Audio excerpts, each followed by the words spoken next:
Այսօր խորհրդարանական ընտրությունների քարոզարշավի վերջին օրն է, բարև ձեզ, եւ ես Գևորգ Էմինտերյանս եւ իմ գործընկեր Ավետիք Քերոբյանը կփորձենք ամփոփել անցած այս փուլը ամբողջ քարոզարշավի։ Բարև Ավետիք ջան։ Բարև, գործընկեր եւ ընկեր։ Այո։ Մենք տեսանք, որ իրոք իմ կարծիքով շատ յուրահատուկ քարոզարշավ, աննախադեպ քարոզարշավ, մարդկանց իրաց խոսքը կրկնենք, բայց իսկապես աննախադեպ առանց ճակերտների։ Հիստերիկությամբ, ուրեմն բաներով, ռեպրեսիաներով, ճնշումներով եւ նաեւ գաղափարական առումով շատ դատարկ քարոզարշավ։ Ընտրակերտիկով եւ ընտրակաշարքով, ինստիտուցիոնալացված ընտրակաշարքով համեմված, այո, դրան կանդրադառնանք շուտով։ Հիմա փորձենք այսպես կետարկետ առանձնացնել, թե ինչը աչքի զարնվեց, ինչը առանձնացավ։ Իհարկե պետք է նշել, որ պիկը երեկվա բանավեճներ, որ կուլմինացիան այո տեսանք։ Ուրեմն առաջինը իմ կարծիքով այն էր, որ ինչպես եւ միշտ Հայաստանում այդ գաղափարական բաները չկային, այսպես թեզեր եւ այլն, օրինակ ես որպես սովորական ընտրող չեմ կարող ասել, ասենք ով է ձախ, ով է աջ, ով է, չգիտեմ, կենտրոնամետ եւ այլն, այս քաղաքական կատեգորիաները չկան։ Կա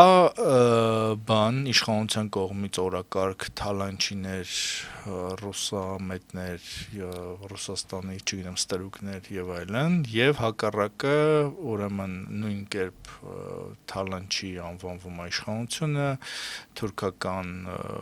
չգիտեմ, գործակալներ, ադրբեջանական եսի ինչեր եւ այլն, բայց էական այդ քաղաքական բանը, պլատֆորմը ինչի վրա պետք է հիմնված լինի, ուր պիտի գնա Հայաստանը, ոնց պիտի գնա եւ այլն, չկա։ Կային ինչ-որ սոցիալական կետեր, որ եկեք այսքան աշխատատեղ ստեղծենք, այսքան չգիտեմ ինչ ստեղծենք եւ այլն, բայց այդ բուն քաղաքականը չկա, այլ կա միայն արտաքին ուղղվածությունը, որ իբր իշխանությունը գնում է դեպի արևմուտք ու ընդդիմության մեծ մասն էլ իբր մեզ տանելու է դեպի Ռուսաստան։ Ընդ որում սա էլ այդպես շատ թեթև հերկվող եւ այսպես օթում թևածող մի բաներ, ձևակերպումներ էին, որոնք հիմնվում են զուտ մարդկանց ինչ-որ վախերի, պատկերացումների, չգիտեմ ինչերի վրա։ Նու իմ կարծիքով ամենամեծ թերությունը սա էր, որ այդ քաղաքական բանը ֆունդամենտ, այսպես ասենք, չկա։ Իհարկե դժվար է դրա հետ չհամաձայնվել եւ ես կրկնեմ, այո, մենք չտեսանք քաղաքական եւ չենք տեսնում քաղաքական ընտրություններ, մենք տեսնում ենք այսպես խիստ անձնավորված եւ անձնականացված ընտրություն մեր առջեւ դրված, հա, մի կողմից Նիկոլ Փաշինյան, որի անունը մեծատառերով գրված է քաղաքացիական պայմանագիր կուսակցության նախընտրական պաստառների վրա, ուրիշ ոչ մեկի անունը չկա գրած, ի տարբերություն շատ այլ կուսակցությունների, որոնք ներկայանում են իրենց առաջին, երկրորդ, երրորդ, մինչև 10-րդ դեմքերով, հա, ասենք նույն Հայաստան դաշինքը կամ ազգային ժողովրդավարական բևեռը, այս 8-ը դրա հետ կապ չունի, էլի թևից կծրած ԱԺԲ-ի քարոզ չենք անում, կամ ասենք Ծառուկյանը, այո, այլն, եւ այո, աննախադեպ էր ոչ միայն հենց քարոզարշավի ընթացքում տեղի ունեցած բռնաճնշումներով, այլ դրան նախորդող ժամանակաշրջանում քաղաքացիների, քաղաքացիական հասարակության, զանգվածային լրատվամիջոցների նկատմամբ ճնշումներով եւ հետընթացով տարբեր տեսակի ժողովրդավարական ինդեքսների ցուցակներում, ցանկերում հետընթացով։ Եվ չմոռանանք, որ ԶԼՄ-ների նկատմամբ դատական հայցերը երբեք այսքան չեն եղել, երբևէ չի եղել այսքան ձերբակալություն քարոզարշավի ժամանակ, երբևէ չի եղել այսպիսի անպատժելիություն պետական պաշտոնյալի կողմից խուլիգանության, հանցագործության եւ մնացած ամեն ինչի դեպքերով, հա, երբեք չի եղել, աննախադեպ է, այո, բայց այո, քաղաքական չլինելու առումով Սա սովորական ընտրություն է։ Մենք չտեսանք նախընտրական ծրագրերի միջև մրցակցություն, չենք տեսնում, նույնիսկ եթե ինչ-որ կուսակցություններ փորձում բերում են ներկայացնել քաղաքական ծրագրեր, ոչ թե այսպես կծկտուր ինչ-որ կետեր պոպուլիզմի հոտ փչող, խաղաղություն կամ տնտեսական զարգացում, այսպես ճակերտներով եմ ասում, որովհետև դրանց տակ չկա հենց քաղաքականություն, policy, ոչ թե politics, անգլերեն ասած, այլ policy, չկա այդպեսին, կան խոստումներ, կան տարբեր տեսակ այսպիսի արտահայտություններ, լոզունգներ նախընտրական, բայց չկա policy։ Միշտեր պետք է լիներ, մենք այնպիսի կետում ենք գտնվում քաղաքական զարգացման կամ պետականության զարգացման այնպիսի փուլում են գտնվում, որտեղ հենց այդ policy-ներն են անհրաժեշտ զարգացման հաջորդ փուլը ապավելու կամ հաջորդ թռիչքը, զարգացման թռիչքը ապավելու։ Եվ այո, մենք երեք տեսանք, էլի նույն բոշա-փչացած այն անի կարգին հաղորդման հայտնի դրվագից հերթական արարը տեսանք, երբ ասենք բովանդակային հարցին, մեղադրանքին, օրինակ ասենք նույն Արթուր Ռոսիպյանի մասով ուղիղ մեղադրանքին հակադարձվում էր լրիվ դրա հետ կապ չունեցող մեղադրանքից թռնող արտահայտություններով, այսպես Արցախյան պսևդոէլիտայի վրա մեղք գցելով, մինչդեռ հարցը ընդհանրապես դրա հետ կապ ուներ ուղիղ կերպով, հենց քարոզարշավի ժամանակ անհարմար հարց հնչեցրած քաղաքացու ուղիղ անմիջական հրահանգով ձերբակալության հետ։ Ընդհանրապես այդ դրվագը երեկվա բանավեճում շատ խոսում էր, շատ լավագույնս ցույց է տալիս, թե ով է Նիկոլ Փաշինյանը։ Լավագույնս ցույց է տալիս, թե ով է համարձակ ընդդիմություն եւ ով է Նիկոլ Փաշինյանը որպես մարդ։ Դու նկատի ունես դեմեմի տղային, Սպայդերմենը։ Այո։ Այդ Սպայդերմենը չի միջալոց, Սպարտակը չի Սպայդերմենը, Պետրոսյան Արամոնը Սպայդերմենը, Սպարտակը չի էլի։ Ընդհանրապես իրենք երևի ամենալուսավոր կետներն են։ Ամենակրեատիվ քարոզարշավ, այո, իհարկե այսօր ժողովրդի համբերության բաժակներին լցնում։ Բայց այդ պահը, որ ասում եմ, որ մարդը հացադուլ է անում, արդեն շատ 18-րդ օրն է, շատ ծանր հետևանքներ կլինի, դուք իրեն վիրավորել եք ներողություն խնդրեք, ինքը ասում է, չէ, բան, թռած են, ինքը թռած է, ինքը ասում է, չէ, այս ինչ օրս տեղ է եղել, ես էլ ձեր հրամանով բան եմ արել, պատերազմի։ Եվ այդտեղ ոչ մի սուտ բան կամ իրականությանը չհամապատասխանող տառ իմիջիալոց չկար։ Այսինքն այդ պահը, որ ասենք դու սխալ բան ես ասել, մարդուն վիրավորել ես ու մարդը կարա մեռնի դրա արդյունքում ու քեզ խնդրում եմ, որ դու ասես, որ կներես, որ այդ ավելորդ բառը ասել եմ, բայց չասում ես, չէ, թող մեռնի, բայց ես չեմ ասել, իրենք բոլորը թռած են եւ այլն, դա ես կարծում եմ, որ լավագույնս բնորոշում է իրան, էլի, այսինքն այդ որ դա մեր բարոյականության մեջ չտեղավորվող դրվագ է։ Այսինքն մարդ, որը սխալ է արել, այդ սխալը հանգեցնում է ուրիշի մահվանը, դա այդ հայկական պատկերացման մեջ չի կարող տեղավորվել, էլի։ Ու բայց պնդում է, որ չէ, պիտի փաստորեն պնդում է, որ այդ մարդը պիտի մեռնի։ Միջայլոց այստեղ կա որոշակի հակադրություն, հիշում ես Մոսյան Արմինեի նկատմամբ հարձակումը, որ մետրոյում տեղի ունեցավ, ինքը ներողություն, ոչ թե ներողություն խնդրեց, ասես ես այդպիսի բան չեմ ասել։ Բացառվում է, որ ես այդպիսի բան ասած լինեմ, բայց հետո ներողություն խնդրեց։ Այստեղ կա խիստ հակադրություն։ Ինչու՞ չէ զոհվելուն, ինչու՞ չէ զոհվել այդ արտահայտությունը հաջորդեց արդեն իր դիմակիցների կողմից հենց այդ ինչու՞ չէ զոհվելի լեգիտիմացումը եւ այո եւ փողոցային լեզվով ասած ռասկրուտկան Սուրեն Պապիկյանը կրկնեց, լիքը ուրիշ մարդիկ էլ կրկնեցին, սկսեցին մեղադրանքներ հնչեցվել, որ այդ ընտանիքում 6 չափած տղա կա, ինչի ոչ մեկ չի զոհվել կամ վիրավորում չի ստացել, որին հաջորդեց իմիջիայլոց պաշտոնական հարցում պայմանագիր կուսակցությանը, թե քանի հոգի է իրանցից պատերազմին զոհվել, եւ պարզվեց, որ ոչ մի հոգի։ Շատ հետո սկսեցին արդարանալ, Տիգրան Ավինյան կոչվածը սկսեց արդարանալ, որ ես համարյա ամբողջ պատերազմի ընթացքում այնտեղ եմ եղել, ինչ եմ արել, բայց պարզվեց, որ ինքը իսկապես թռել է այնտեղից։ Երբ որ կաշը թեժացել է, ինքը փախել է այնտեղից։ Չեն փախել լիքը ուրիշ մարդիկ։ Չեն փախել եւ կանգնել են մինչեւ վերջ։ Այսինքն ԿՊ-ի աջակիցների մեջ բաներ չկան։ Այո։ Հայերն Աջակիցների չկան։ Ջպեջը համաձայն չեմ։ Չէ, աջակիցների մեջ ես ասեմ քեզ, ոչ թե աջակիցների մեջ հայերն ասել են այնտեղ են հադրթում են։ Չեմ ասում, որ աջակիցներ չկան, կուսակցության անդամ չի զոհվել։ Դե կուսակցության անդամը ինքնական շատ քիչ անդամ, ասենք 1000 անդամ ունի։ Այո, բայց փաստ է մնում։ Հա, բայց ամեն դեպքում, հա, օրինակ իհա բնական է, որ ի տարբերություն, ասենք դաշնակցության, ի տարբերություն օրինակ այն ժամանակ ՀՇ-ի, որ ուներ ռազմական թև եւ այլն, ԿՊ-ն չունի ռազմական թև։ Դա պականհայտ է։ Այսինքն ԿՊ-ի ռազմական թևը Վիլեն Գաբրելյանն է,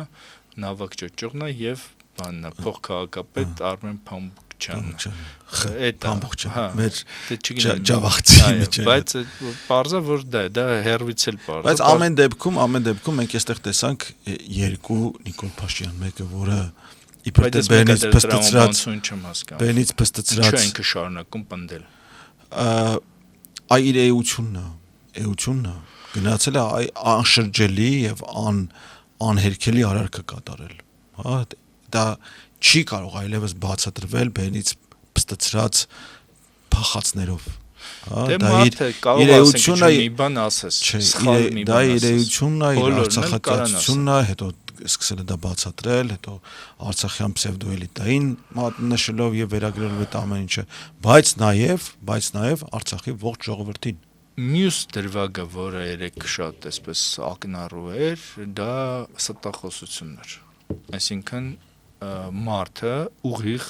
ասենք առանց աչքերը թարթելու սուտ բան է խոսում, որը ինձ միշտ բանան ցնցում է ամեն անգամ։ Կարող է ես չգիտեմ իմ նյարդային Ես դրանք չեմ զարմանում, որտեվ դա նրանում դա իր մասնագիտությունն է։ Ինքը professional անգլիացիների ասած։ Օրինակ Նարեկ Կարապետյանն ասում է, որ հեսա նայեք ձեր բանում արտաքին հետախուզական ծառայությունը, ասում է, որ ադրբեջանցիների վերադարձի հաշվետվության մեջ գրած է այս տարվա, ասում է, չէ, այդպես բան չկա։ Ասում է, դա ասում է Ադրբեջանի ներքին խմորումների մասին է, դա մեզ չի վերաբերում։ Ու ամեն անգամ մի 7 անգամ ինքը դա կրկնեց տարբեր ձևերով որ դա սուտ է, դա հին է, դա չգիտեմ ինչ է, անդադ նա։ Դες ինքս անձամբ եմ կարդացել արտաքին հետախուզական ծառայության այդ տարեկան ռիսկերի հաշվետու զեկույցը, այնտեղ ուղիղ կերպով արևմտյան Ադրբեջան թեզի տարածման, ընդ որում միջազգային հարթակներով տարածման մասին, որպես Ադրբեջանի ցավալապաշտական նկարտումների ապացույց ուղիղ կերպով մատնանշված է որպես արտաքին ռիսկերի աղբյուր։ Այսինքն այն ծառայությունը, որը այսօր ուղիղ կերպով ենթարկվում ասենք վարչապետի աթոռին, դրա մասին գրել է այն զեկույցում, սևով սպիտակի վրա։ Այո, դա հերքել է,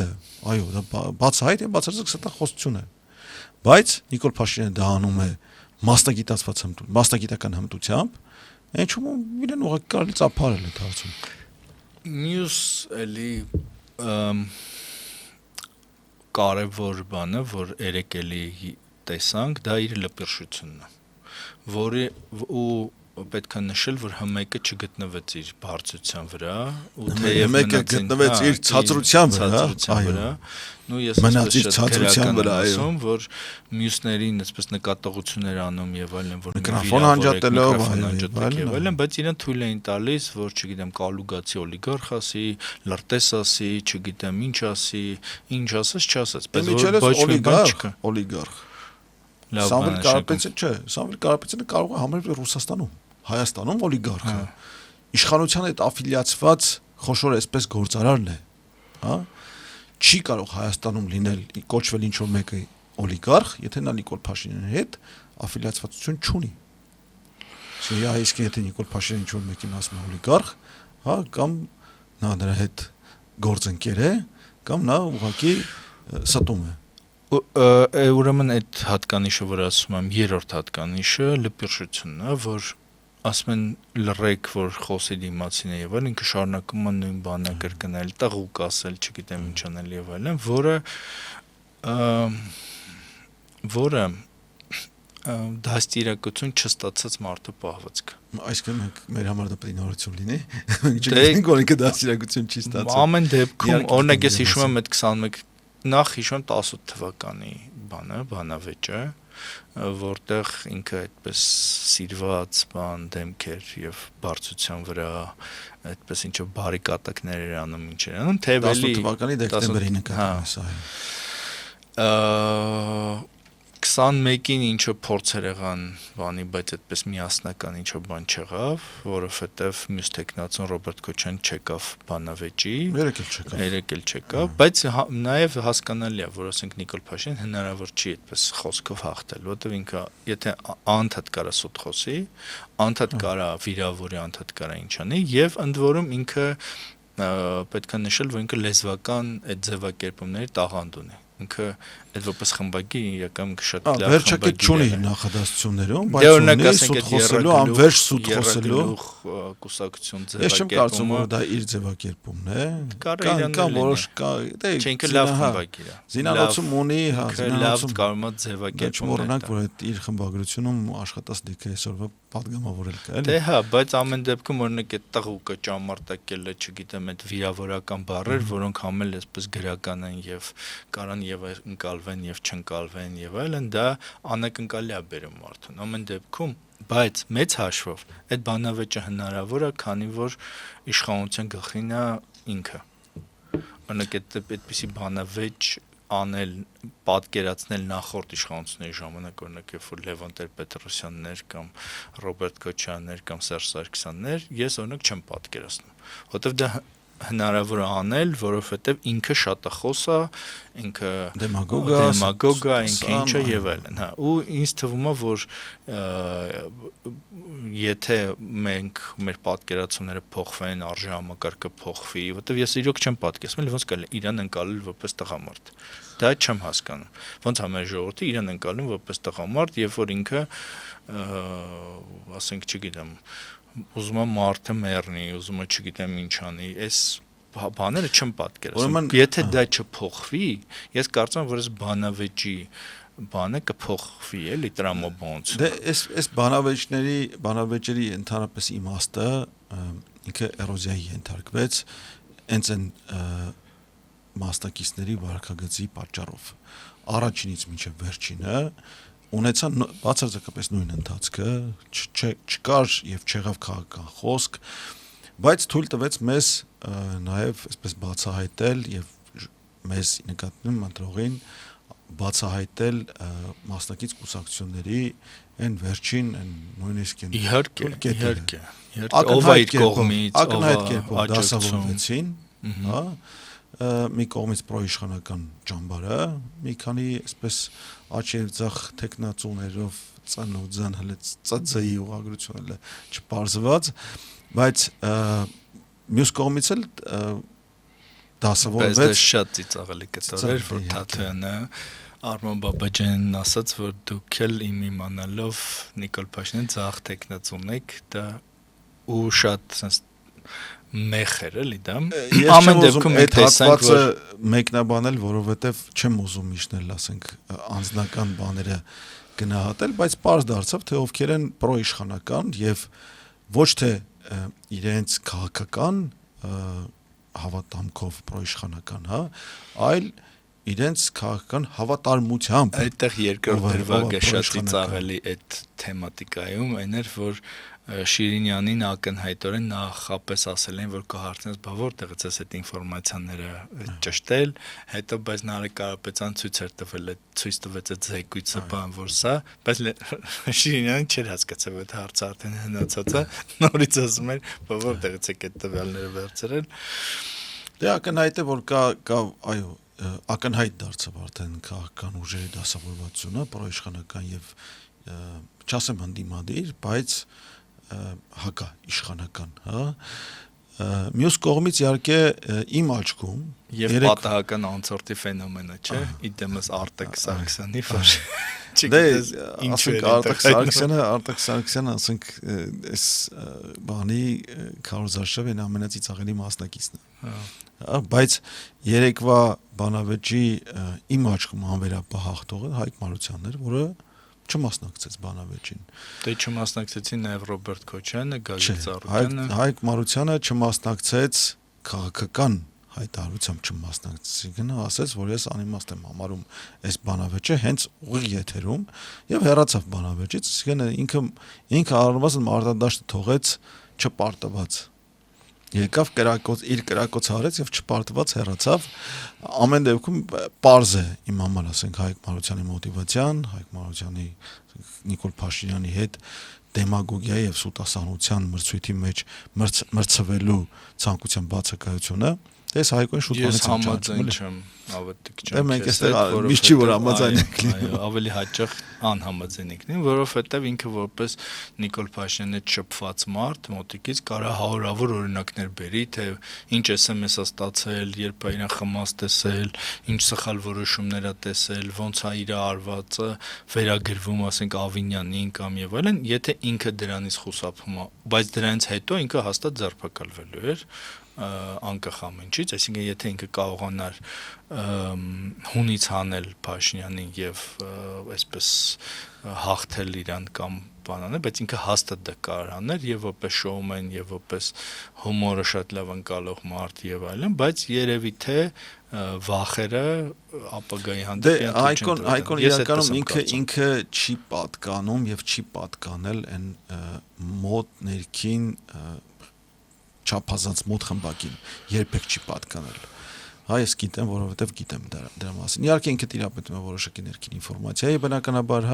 բայց դա հնացած է։ Հիմա դրա մասին խոսելու ժամանակն է անցել։ Ինքը չի կարող այսօր ասի, որ գիտես ինչ 4 տարի առաջ դու սենց բան էիր ասում։ Ժողովուրդը կհարցնի, իսկ 4 տարի ինչի բերան չէիր բացում դրա մասին։ Բայց օրինակ ժողովուրդը չգիտի, թե ինչի Հայկ Մարությանը զրկվել Երևանի ավականու անդամությունից, որովհետև ինքը գնացել Նյու Յորքում արբիտրաժային դատարանում պաշտպանել է Հայաստանի կառավարության հայցան դեմ սանիթեքի եւ հաղթել։ Իսկն ի վերջո Հայկոն գնացել եւ պաշտպանել է Հայաստանի Հանրապետության շահը, բայց գին դրա եղել է ավականու անդամությունից հեռացվել, ավականուց հեռացվել։ Այսինքն Նիկոլ Փաշինյանը ուզում էր, որ Հայաստան տուգանք վճարի սանիթեքին։ Չէ, հակառակը, բայց Հայկ Մարությանը գնացել եւ հաղթել է Հայաստանի Հանրապետության կողմից հայցը ընդդեմ սանիթեքի։ Դե հիմա չգիտեմ։ Դենց գիտեմ։ Իհարկե, բուրըն բանավեճը այդպես շատ լարված բան էր, մեծ աղմուկ էր, եթե այսպես դրսից հեռվից նայես, բայց նաև երևաց, օրինակ ես ճիշտ ասած Նարեկ Կարապետյանն եմ ուզում առանձնացնել, որ ինքը ոնց աճեց այս ընթացքում։ Այսինքն սկզբնական շրջանում ինքը այդպես լավ չէր խոսում, չգիտեմ, բան կշռադատված չէր եւ այլն, բայց ինքը ակնհայտ աճեց։ Ես ավելին ասեմ, որ ինքը իմ կարծիքով շատ ավելի լավ տեխնացու կլիներ, քան Սամվել Կարապետյանը։ Բնականաբար։ Ինձ համար Թաթեյանի այդ բանն էր շատ անսպասելի, որ եւ այդ կատակը եւ այդ բաները ցույց տալը, բաները Սպուտնիկից արված նկարահանումները եւ այլն, այն զոհերի թիվը, որ ինքը բերեց, հետո հիմնավորեց, հետո ավելացում արեց եւ ու դա ապշելու բան է, թե ասենք ինչ իմաստ ունի այդ զոհերի թիվը թաքցնել, խաբել կամ բանալ։ Ուրեմն ասեմ ինչ իմաստ ունի, որովհետեւ դա մեր ցավն է, մեր բոլորի ընդհանուր ցավն է այդ թիվը չի, թիվը ընդամենը քաղաքական գործիչների ձեռքում, մեր համար մեր յուրաքանչյուրի ցավն է, մեր համար դա մենուան Կարեն Տոնյանի որդին է, մեր համար դա Արենն է, Մայրաբյան Մայրի որդին է, մեր համար դա մեր ընկերներն են, որոնք որ զոհվել են այս ընթացքում եւ մեր ցավն է դա։ Թիվ հաշվել է Պետրոսյան Արմանը, որ մեր ստուդիայում եղել է, թիվը հաշվել։ 18 թվականից այս կողմ բանակում մարտական, ոչ մարտական զոհերի 22, 23 թվականի Փաշինյանը պայքարում է թվի դեմ, որովհետև յուրաքանչյուրը այդ թվից յուրաքանչյուրը իր դեմ ուղղված անձնապես իր դեմ ուղղված ծանր մեղադրանք է, որովհետև ինքն է ասել կլիներ նույն արդյունքը իհարկե առանց զոհերի։ Եվ յուրաքանչյուր միավոր այդ թվի մեջ իր դեմ ուղղված անձնական մեղադրանք է։ Իհարկե այդ մեղադրողներից ոմանք համակերպվել են այդ կորստի հետ, ոմանց բերանը փակել են սպառնալիքով, ոմանց բերանը փակել են սոցիալական ծանր պայմաններում իրենց ֆինանսապես միգուցե նաև նախատեսվածից կամ օրենքով նախատեսվածից ավելի մեծ փոխհատուցում վճարելով կամ չգիտեմ ինչով, հա, բայց դրանցից յուրաքանչյուրը այդ թվից յուրաքանչյուրը մեղադրանք է, բայց դրանց մեջ կան ծանր մեղադրանքներ, կան Հայաստանի Հանրապետության տարածքում գերեվարված եւ գլխատված անդամահատված խոշտանգված կին զինծառայողներ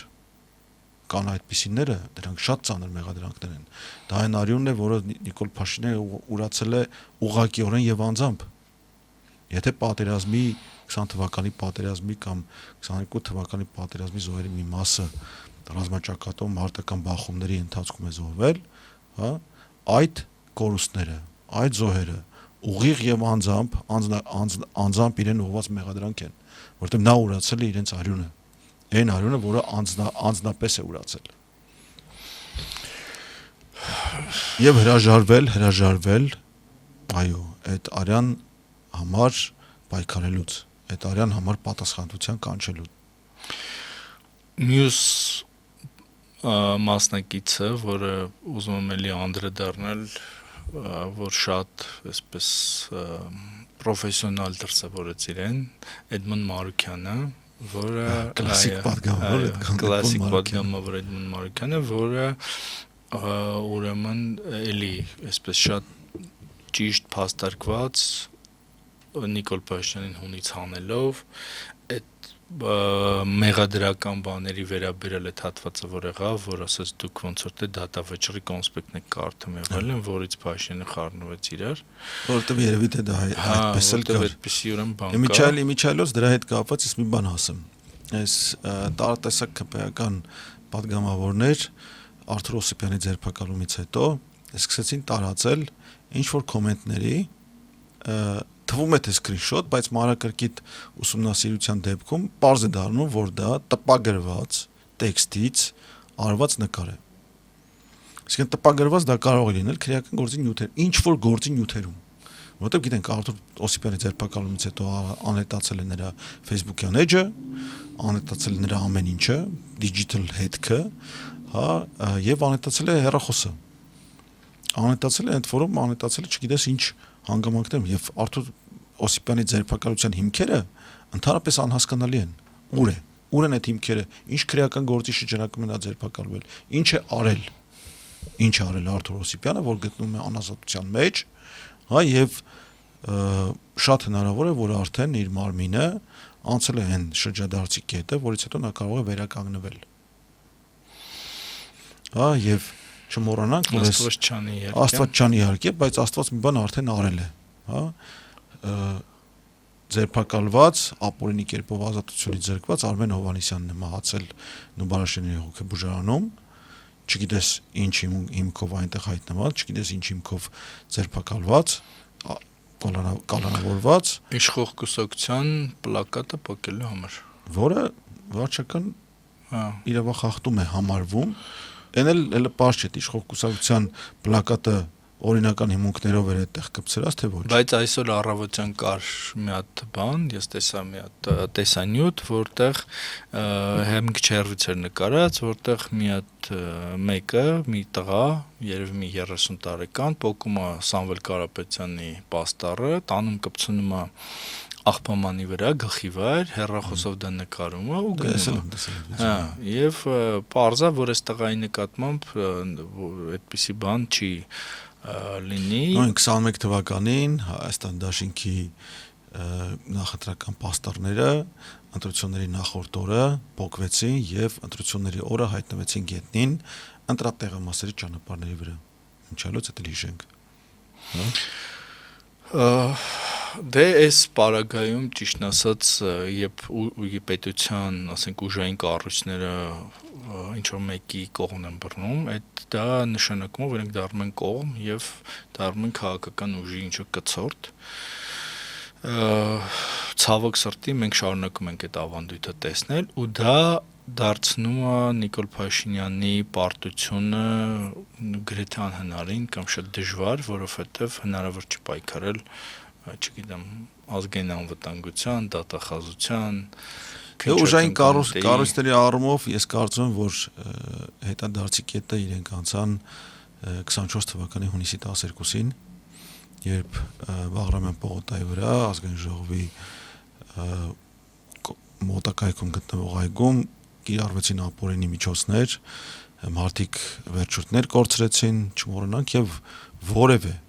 որևէ հետաքննություն այդ միջոցների կիրառման հետ կապված չարվեց, ժամանակ առողջապահության նախարարի հետադարձ հրամանով ինչ որ միջոցներ օրինականացվեցին, բայց ամեն դեպքում գաղտնի մնաց, թե այդ ինչ էր կատարում, եւ ընդ որում հիշենք, որ հենց այդ նույն պահին, երբ այդ ցույցը կամ հավաքը ծրվում էր, ազգային ժողովի ամբիոնից ամենաբարձր ամբիոնից ուղիղ կերպով արդարացում էր տրվում բոլոր այդ գործողություններին, այսինքն հայտարարում էր, որ չեն պատժվել, անպատիժ են մնալու եւ այս ընթացքում իհարկե հիշենք, որ ընդամենը մեկ ոստիկան է պատասխանատվության կանչվել են կին լրագրողի նկատմամբ բռնություն, ուղիղ եթերում բռնություն գործադրած ոստիկանը, մինչդեռ ասենք Դաշնակցության Սիմոն Վրացյան կենտրոնի կողք գտնվող հատվածում նշմս 30 հոգով մի պատգամավորի վրա են հարձակվել եւ ծեծում, բոլորի դեմքերը ակնհայտ երևում էր տեսանկարումով,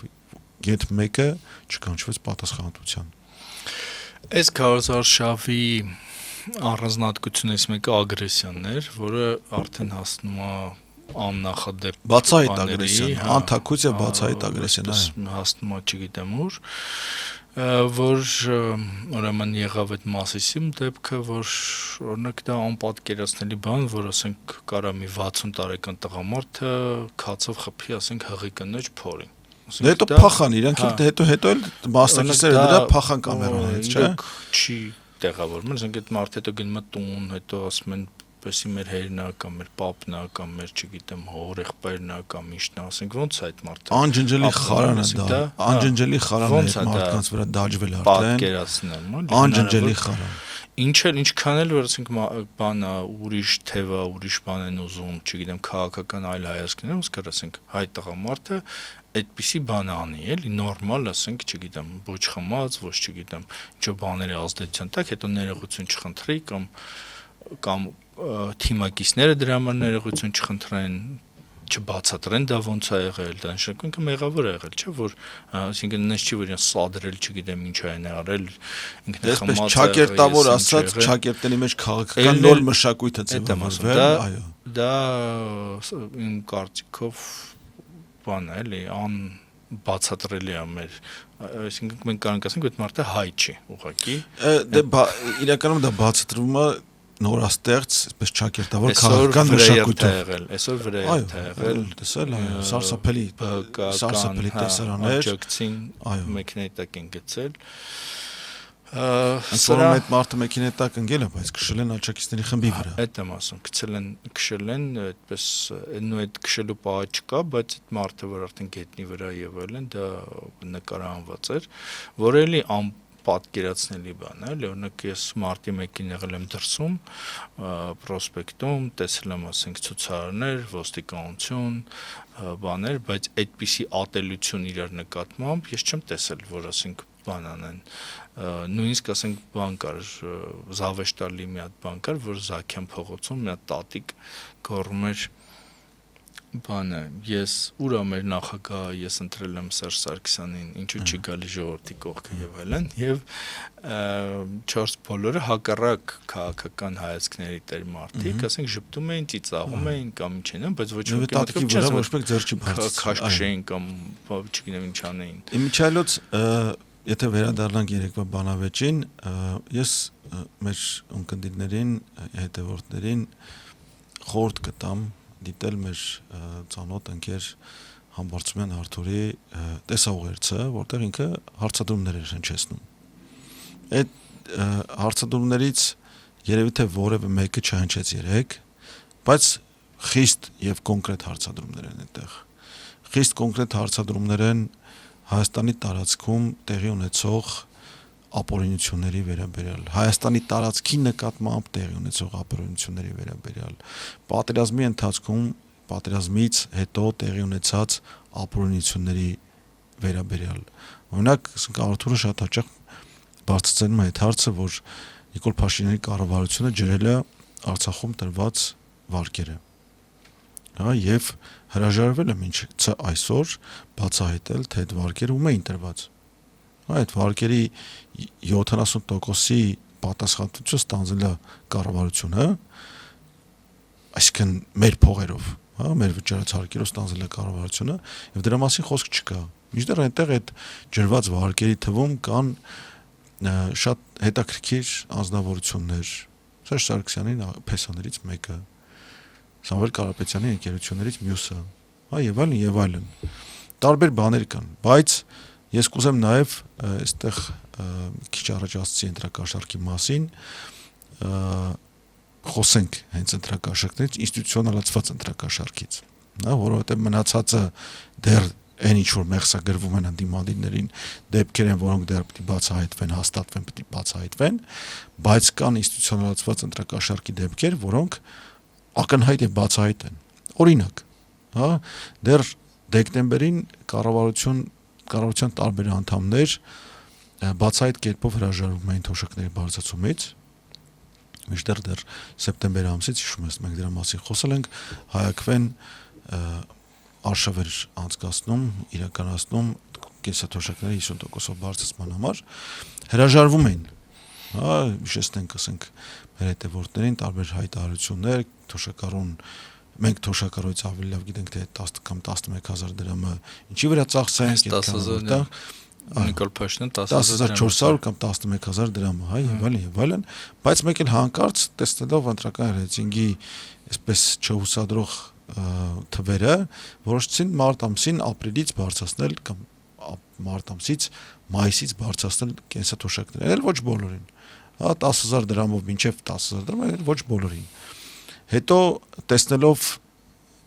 էլի չհուսադրող թվերը, որոշեցին ուրիշ բաներ էլ անել։ Հա, ինչ որ քաղաքապետերի, համայնքապետերին գումարներ հատկացրեցին, այսպես սոցիալական աջակցություն եւ այլն տարբեր տեսակի, հիշում ենք, Թալինի քաղաքապետը հայտնի դարձավ ինչ որ տեսանյութով, որ 30-ով էր տալիս իր իսկ կողմից պետական փողից տրված աջակցությունը, հա, եւ ամենազազրելի եւ բացահայտ դեպքը, այս զազրելի իր ոչ թե բովանդակությամբ, այլ բացահայտ տեսքով, հա, ընդամենը 1 շաբաթ առաջ կառավարության որոշումով մինչև 5 միլիոն դրամ վարկերը, որոնք որ հարկադիր կատարողական վարույթում էին գտնվում, կառավարությանը զիջված, հա, այդ մինչև 5 միլիոն դրամ պարտավորությունները զիջելու, ներելու մասին որոշումը եւ դա պետական ֆինանսական աջակցություն ձևակերպելու մասին որոշումը։ Իհարկե դա ինչ որ բացատրություններ, Արցախում արցախցիներին տրված են եւ այլն, տարբեր բաներ, տարբեր պատճառաբանություններ, բայց դրա բացահայտ նախընտրական բնույթը, մայիսի 27-ին է այդ որոշումը կայացվում, հա, դրա ուղիղ թիրախավորված բնույթը, ասենք որ խիստ որոշակի թիրախային խմբի էր դա վերաբերվում, ակնհայտ ընտրակաշառքի տեսք ունի, ակնհայտ ինստիտուցիոնալացված ընտրակաշառքի տեսք ունի, որում իհարկե պարզ է, ասենք ում փողերով եւ ում հաշվին է դա իրականացվում։ Հիմա այդ նույն բանի մեջ կարելի է մտցնել, որ ասենք Արադ Միրզոյանը սենյակում նստած, սեղանի մոտ նստած, ինչ որ բան ստորագրում, ասում է, հա, ստորագրվեց թրիպը, հա, չգիտեմ ինչը, որը ասենք աշխարհում եզակի բան է, որ մարդը միակողմանի ինչ որ պայմանագիր ստորագրել, սովորաբար պայմանագիրը երկու կողմն է ստորագրում կամ ավելի շատ։ Բայց հիմա եթե քո ասածը հիմա կապենք նախորդ մեր խոսակցության այդ թեմայի հետ, էլի հարց առաջանում։ Ինքը հասկացավ, որ ընտրությունների համար պետքա բարձրացնել թոշակները, որ դիվիդենդ ստանա եւ առավելություն ստանա, չէ, բայց չի հասկանում, որ Օսիպյանին ասելով թռած ու ներողություն խնդրելով կարա ասենք չգիտեմ, ավելի դրական իմիջ ստանա եւ այլն։ Որն է պատճառը, որ ինքը այնտեղ չի հետ քաշում։ Հետ չի քաշում։ Իր անձը։ Ես մի վարկած առաջ մեջ քաշեմ, որը, չգիտեմ, պետք է էլի մտածել դրա մասին, բայց առաջին հայացքից դրա բանն է, որ ինքը ուզում է բարոյապես ոչնչացնել արցախցիներին։ Ինքը հողի վրա ոչնչացրել է Արցախը, հետաքաշել, եւ հիմա բարոյապես է ոչնչացնում, որ այդ թռած ասելով ինքը մարդկանց մեջ մեղքի բանա արտնասնում։ Սա ես կարծում եմ իհարկե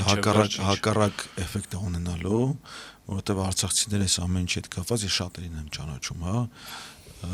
սա իրենց մոտ ոչ միայն զայրույթ եւ ցասում առաջացնում, այլ նաեւ համախմբվելու եւ գործելու մղում։ Դա գործել առաջին հերթին մոտակա ընտրությունների քվեարկության ձևով, բայց հետագայում էլ նաեւ իրենց ինքնությունը պահելու, պահպանելու, իրենց ինստիտուտներին տեր կանգնելու, իրենց հողի նկատմամբ ունեցածի նկատմամբ իրավունքները հիշելու եւ այդ իրավունքների վերականգնմանը հետամոտ լինելու մասով։ Բայց այս դեպքում ես կարծում եմ, որ այո, մենք գործ ունենք իր անձի հետ, անձնական հատկությունների հետ եւ նաեւ վախի հետ, որ այդ ներողությունը կդիտարկվի նույնիսկ իր թիմակիցների շրջանում կդիտարկվի որպես թուլություն, եւ շատերին կստիպի գոնե մտածել, արդյոք ճշմարտու հետևից են գնում եւ արդյոք ճիշտ են անում իրենք անձամբ այս մարդու հետևից գնալով։ Ինձ թվում է դու շատ լավատես ես։ Չէ, ես լավատես չեմ։ Ես ընդհանրապես ենթադրություն եմ անում, որ կգտնվեն ոմանք, կգտնվեն ոմանք։ Չէ, շատերին եմ ճանաչում, որ կշռադատված, այսինքն չափած ձևած են, իրենք հաշվարկված են իր կողքը կամ իր քաղաքականությունը ինչը գոնե ինչ որ չափով արդարացնում կամ այսպես համակրում, բայց կան մարդիկ, որ այո, որոշակի էմոցիոնալ կապվածություն ունեն, բայց հիմա կմտածեն։ Գոնե մեկը կգտնվի։ Ամեն դեպքում շատ վտանգավոր բան է այս ագրեսիայի աճը, որը կարող բերի ներհասարակական բախումների։ Սխալ է արտահայտում ժամանակով, արդեն բերել է։ Դե բերել է, բայց ավելի մեծ մասշտաբի բախումների եւ այո, կարող է դառնալ ակնհայտ է, որ դրսից դրա վրա այսպես բան են անում։ Աշխատանք կա, բայց չմոռանանք, Նիկոլ Փաշինյանը միշտ սնվել է եւ իր էներգիան քաղել է կոնֆլիկտից, պարակտումից, կոնֆլիկտից եւ ինքը դրա մեջ է իրեն լավ զգում։ Ակնհայտորեն է դրա մեջ իրեն լավ զգում։ Իհարկե կոնֆլիկտի համար կողմեր են պետք, բայց երբ որ կա այդ հաճույքը կոնֆլիկտից ստացվող, պարտադիր չի, որ լինի հստակ ձևավորված հակառակ կողմ։ Իրար հետ կոնֆլիկտի մեջ մտած հասարակության տարբեր խմբերի կոնֆլիկտից էլ են հաճույք ստանում։ Մի այսպիսի տեսություն կա, թե ինչպես Խորհրդային Միությունը մի քանի տարվա մեջ դարձավ լրիվ ուրիշ բան, որովհետև մինչև Ստալինի իշխանությունը հակառակ բաներ էլի քաղաքացիական պատերազմ էր, քաղաքական խմբեր էին, այլ արժեքներ էին, օրինակ որ ասենք ամուսնությունը սխալ բան է հանել էին այդ գրանցումը, որ ով հետո կարա ապրի, չգիտեմ, ինչո փոքրամասնությունները իրավունքներ ունեին, ով ինչ ուզում գրում էր, անում էր, այդ բանը հետեղափոխական բանը շատ ուժեղ էր ու հետո գալիս է Ստալինը եւ հակառակ բանը դառնում, այսինքն լրիվ հակառակվում են, բանով, այո, քաղաքական հակառակորդները ընդհանուր միջև Մեքսիկայում կացնահարվում են, քլունգահարվում են, այո, եւ այդ բանը թե ոնց է դա փոխվել, էլի, մի տեսություն կա պատմագիտական, որ Ստալինը երկու բաներ տեսել էր ուրեմն ներեկեղեցական հարաբերությունները, որտեղ սեմինարիստ էր ինքը, սեմինարի էր սովորել եւ բանտ էր տեսել ամբողջ կյանքում, դրա համար ինքը բանը իր ստեղծած երկիրը դրա մեջ տեղավորում էր դրա մեջ, այո։ Բանտի կանոններ էին եւ այդ ընդհանուր համայնավարական բանը, որ եկեղեցում կա, որ ասենք ոնց են եկեղեցականները ընդհանուր գույքից օգտվում եւ այլն, դա եղբայրության այսպես կրոնական եղբայրության բան է։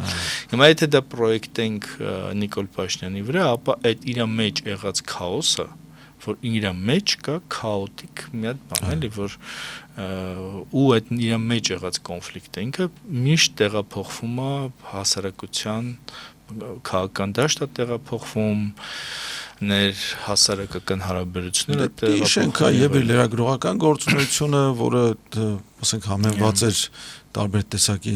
շանտաժի էլեմենտներով, դրվագներով եւ մնաց ամենչով 2008 թվականի մարտի 1-ը ընդ որում իր այսպես մասնակցությունը այսօր փորձվում է այսպես մոռացության տրվել եւ այլն, հա, չմոռանանք նաեւ որ 2018 թվականի մարտին այսպես ինչ որ ռոմանտիզմի դրվագներով ինչ որ ֆիլմեր նկարահանվում վավերագրական իր այն ժամանակվա մասնակցության հետ կապված, հա, եւ այլն, լիքը բաներ կա, բայց կա նաեւ, այո, կա նաեւ խոշոր դրվագներ, հա, խոշոր դրվագներ 20 թվականի պատերազմ, հրահրած եւ քաոտիկ կերպով պարտության տարված, հա, կա այդ պատերազմից հետո խոստացված եւ քաոսի վերածված քաոտիկ կառավարման վերածված հետ ավելի շուտ հետ պատերազմյան այսպես հակաճգնաժամային ծրագիր, որի հաշվետվությունը չտեսանք, կա ինչ որ այսպես քաոտիկ նախաօկուպացիոն հրաժարական եւ արտահերտ ընտրություններ, հիշենք, որ այդ հրաժարականին եւ արտահերտ ընտրություններին հաջորդել է Հայաստանի Հանրապետության տարածքի փոքրացում, մեծականակ զոհեր, ներխուժումներ եւ այլն, դիրքային լրիվ անհամաչափ եւ այսպես կենսունակ իրավիճակ մեր սահմաններին, եւ այլն։ Արցախի հայաթափում, հայությունից Արցախի զրկում եւ մնացած ամեն ինչը, այս քաոսը հետևանք, այո, իր ներսի քաոսի, արտացոլումն է ներսի քաոսի, բայց նաեւ նրա, որ իր կողքին, այո, այդ քաոսի պատճառով հայտնվել են այնպիսի մարդիկ, որոնք նորմալ ընտրության պայմաններում այսպես կոմպետենտության հիմունքներով չէին հայտնվի եւ հայտնվել են ուղիղ կերպով բացասական ընտրության սկզբունքով, negative selection, այդ քաղաքական տերմին կա այդպեսի, negative selection-ի սկզբունքով։ Ես մի ուրիշ հարցել եմ ուզում անդրադառնամ Նիկոլ Փաշինյանի ասածներին, որովհետև եթե մենք իր կերպարը հանենք, ինչ ենք ասում, չէ՞, այնտեղ շատ ընդունելի բաներ կան, որ ասենք, չգիտեմ, ինքնիշխանությունը, անկախությունը, այնպիսի արժեքներից է խոսում, որոնք անհնար է, էլի, որ ասենք նորմալ հայը կամ Հայաստանի քաղաքացին ասի, որ չէ, ես դրան դեմ եմ եւ այլն։ Եվ ասենք կրթության փոփոխություն եւ բաներ, տարբեր բաներ, էլի ասֆալտը եւ ամեն ինչը չէ, իհարկե, բաներ կան, որոնք անընդունելի են, օրինակ ասենք, չգիտեմ, անկախության հռչակագիրը հանելը, որի բր դա եկեղեցու վերափոխում,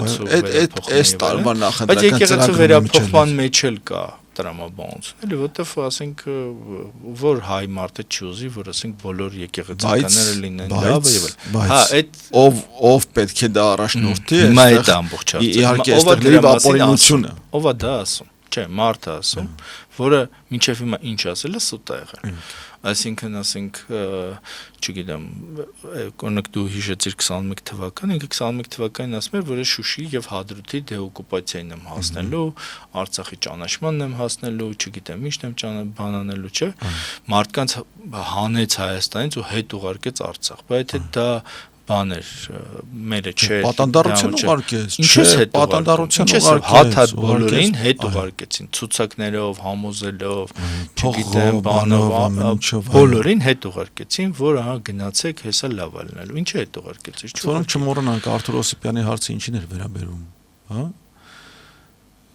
20 թվականին Արցախում նախագահական ընտրություններին այնտեղի, այո, այդ նույն արցախյան պսևդոէլիտային աջակցությունը փողով, մողով եւ մնացած ամեն ինչով, հա։ Իմիջիալոց վերադառնանք այո սուտ խոստումներին էլ 20 թվականի հուլիսին հրապարակված ազգային անվտանգության ռազմավարությանը, հա, որը Նիկոլ Փաշինյանի 4 էջանոց նախաբանով է բացվում, որում այնպիսի բաներ կան, որ եթե կարդաս, քո գլխին մազեր կաճեն եւ բիզբիզ կկանգնեն։ Հա, ինչքան սուտ կարելի է խոսել, ինչքան երեսպաշտ կարելի է լինել, ինչքան սուտ կարելի է խոսել եւ այդ սուտը բերել ներկայացնել որպես պետական քաղաքականություն եւ մնաց ամեն ինչ։ Բայց ես թույլ տուր իմ ասածը շարունակեմ, ուրեմն մի կողմից այդ է, որ ինքը ասենք կարող շատ լավ բան ասի, բայց որ ինքն է ասում, դա առաջացնում է զզվանք ուղղակի, եւ երկրորդ մասն է, որ ինքը ու դրա արդյունքում վարկաբեկվում են այդ գաղափարները։ Օրինակ, եթե սովորական մարդու համար, ասենք, եթե ինքը տեսնում է, որ արևմուտքը աջակցում է Նիկոլ Փաշինյանին, Նիկոլ Փաշինյանը, ասենք, առավոտ զարթնում է, չգիտեմ, 10-ը ձերբակալում է, այսօր ձերբակալվել է Արմեն Աշոտյանը, չգիտեմ, որ ինչ կապ ունի ինքը, էլի, ասենք, որ թվականին վերաբերվող դեպքերով 2011 պատկերացրու Արման Սահակյանն նա ձերբակալվել, Գագիկ Խաչատրյանն նա ձերբակալվել, Գագիկ Բեգլյանն ոնց որ ձերբակալվել։ Հիմա այս եթե սա է, արդեն առաջանում է բան ժողովրդավարության հանդեպ, առաջանում է, եթե ինքնիշխանություն ես մարդու ասածն դա ինչ է բացահայտվում 2000 չգիտեմ որ թվականի, բայց 2000-ով գրվող թվականի թե նույնիսկ 1900 քանի թվով գրվող Արծուր Մարգարյանի սպանությունը։ Հա, այսօր բան է հաղորդագրություն եղավ, որ Արտաշիրում Դիակի Արտաշիրում, բան եւ պարզվել է որ ինչ որ մեկն է սպանել։ Հա, կոնկրետ ինչ որ մարդ, ասենք Դիակի Արտաշիրումը չի կարող մարդու մասնակցություն ցույց տա։ Հա, բայց այս ակնհայտ է, որ ասենք այս լուրերը նախընտրական քարոզարշավի մեջ են տեղավորվում։ Ընդ որում այդտեղ գիտես ինչն է հետաքրքիր, որ այդ սպանությունների մեջ կան նաեւ շարքա չէ դա սպանությունների, որտեղ ասենք բոլորս է գիտենք, որ Լևոն Տեր-Պետրոսյանի իշխանության մեջ կային թևեր տարբեր, նրանք իրար հետ հաշվի հարդար էին տեսնում, չգիտեմ ինչ են անում եւ այլն։ Այն մի թևի բաները, սպանությունները, որոնք պակաս չեն, որոնք ինչ չեն, դատախազություն դրանք չի փորում, չի գտնում, չի եսիմ ինչ անում եւ այլն, ու միայն նրանք, որոնք տանում են ինչ որ կոնկրետ տեղ։ Սա Վահրամ Խորխորոնն է, Արծուր Մարգարյանն է, էլի մնացած շարքը։ Ես անուններ չեմ տալիս, որ բայց դա Հայաստանը փոքր երկիր է, քիչ թե շատ ակտիվ մարդ է, դրան գիտի, լսել է եւ այլն։ Հիմա բայց երևի ամփոփենք այսքանով մեր զրույցը, որ ես իրականում կուզեմ անդրադառնամ մի հատուկ փաստի։ Այսօր այս ընտրաշավի ընթացքում շատերը փորձեցին այսպես խաղաղությունը իրենցով անել։ Հա, որտեղ հասկացան, ասենք Նիկոլ Փաշինյանը փորձում է խաղաղությունը իրենով անել, բայց ակնհայտ է որ ասենք մի քիչ առաջ ասացել, ասենք իր ասածը մեկասուտ է դիտարկվելու, բայց անկախ ընտրությունների արդյունքից ակնհայտ է որ մեզ սպասում է շատ այսպես ծանր աշուն Նիկոլ Փաշինյանի խոստացած աղետաբեր պատերազմ։ Հա, ես ուղղակի վստահ եմ, որ այն զիջումները, որոնք որ խոստացվել են, առանց դրա չեն տրվելու։ Ուղղակի դրանով վստահ եմ։ Չեմ էլ կասկածում։ Ես համաձայն չեմ քեզ։ Դե այս խաղաղությունը տեր կանգնելու համար պետք է ուժեղ լինենք։ Հա, պետք է ուժեղ լինենք, ինչը չի երևում այսօր, ոչ այս նախընտրական զորահանդեսով, ոչ այս շաբաթ տեղի ունեցած այսպես զենքերի հայկական արտադրության ռազմարտությունաբերության ցուցահանդեսով, որին մասնակցում էին ընկերությունների երևի թե կեսը, հա, գործող ընկերությունների, շատերը չէին մասնակցում ուղղակի։ Հա, եւ բանակի բյուջեի կրճատմամբ եւ ռազմարտությունաբերության բյուջեի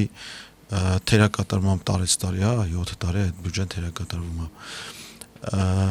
Մեզ ծանրաշուն է սպասվում այդ դեպքում։ Եվ ցավալի է, որ այդ